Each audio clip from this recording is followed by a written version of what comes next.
ஆனால் இப்போது திமுக இருக்குல்லண்ணா, அவங்க வந்து 525 திட்டத்தை வந்து நிறைவேற்றுறேன்னு சொன்னாங்களே, நிறைவேற்றிட்டாங்களா? அதெல்லாம் நிறைவேற்றவே இல்லை. ஃபஸ்ட்டு வந்தவொடனே முதல் கையெழுத்து நீட்டை ஒழிப்பேன், அந்த ரகசியம் எங்களுக்கு மட்டும்தான் தெரியும்னு ஆட்சி வரத்துக்கு முன்னாடி உதயநிதி ஸ்டாலின் வந்து மேடைக்கு மேடை ஏறி வாய்க்கிலேயே பேசினார். ஆனால் இது வரைக்கும் அந்த அதை நிறைவேற்ற முடியல. காரணம் என்னன்னா, மத்திய அரசாங்கம் தான் அதுக்கு பண்ணணும் அப்படின்னு இப்ப சொல்றாரு. அப்ப கேட்டதுக்கு அந்த ரகசியம் எங்களுக்கு மட்டும்தான் தெரியும், எங்க அப்பா வந்த உடனே அதுக்கு கையெழுத்து போட்டு உடனே நீட்டை நீக்கிடுவாரு அப்படின்னாக்கல. இது வரைக்கும் அந்த நீட்டையும் நீக்கல. நீட்டு இன்னமும் நீட்டு வந்துட்டே தான் இருக்குது. அது பசங்க அதை படிச்சு எழுதுங்கிற கட்டாயத்துக்கு வந்துட்டாங்க. வேற வழியே இல்லாம இருக்கு. அதே மாதிரி வேற எந்த ஒரு அவங்க கொடுத்த வாக்குறுதியை ஒண்ணு கூட நிறைவேற்றல. இப்ப கூட இந்த 1000 ரூபாய் பணம் கொடுக்குறாங்க, 4 வருஷம் கழிச்சு 1000 ரூபாய் பணம் கொடுக்குறாங்க.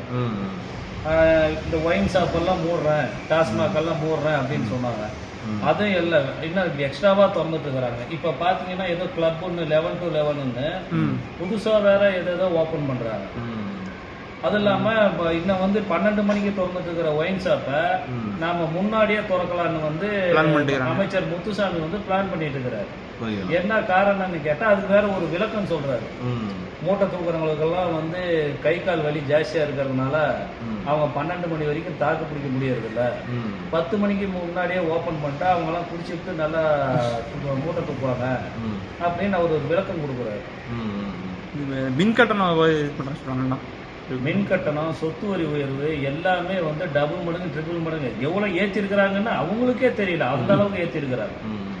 இப்ப பாத்தீங்கன்னா எங்க நெசவாளருங்கெல்லாம் இது கட்டிட்டு இருந்தவங்க, அதாவது 100 ரூபாய் 200 ரூபாய் இந்த மாதிரி கட்டிட்டு இருந்தவங்க எல்லாமே இன்னைக்கு 2000 ரூபாய் 3000 ரூபாய் கட்டக்கூடிய சூழ்நிலை வந்துருச்சு. அதே மாதிரி வீட்டுக்கு பாத்தீங்கன்னா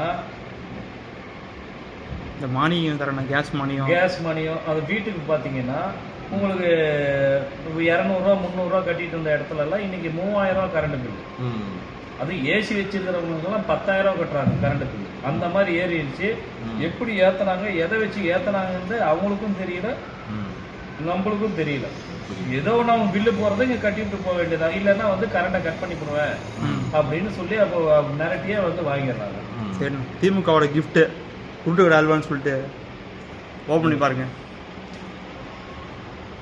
அதாவது ஒன்றும் இருக்காது. இப்போ அவங்க கிஃப்ட் என்ன இருக்குமோ அங்கே என்ன இல்லையோ அப்படியா திட்டமும் ஓப்பன் பண்ணி பாருங்க. என்ன கொடுத்து கிஃப்ட் என்ன கொடுத்துருக்காங்க, என்னங்க ஒன்றுமே காணா. திமுக ஆட்சியில் என்ன ஒன்றுமே இல்லாமல் இருக்குது, அது மாதிரி இதுலேயும் ஒன்றுமே இல்லையா? அவ்வளோதானே.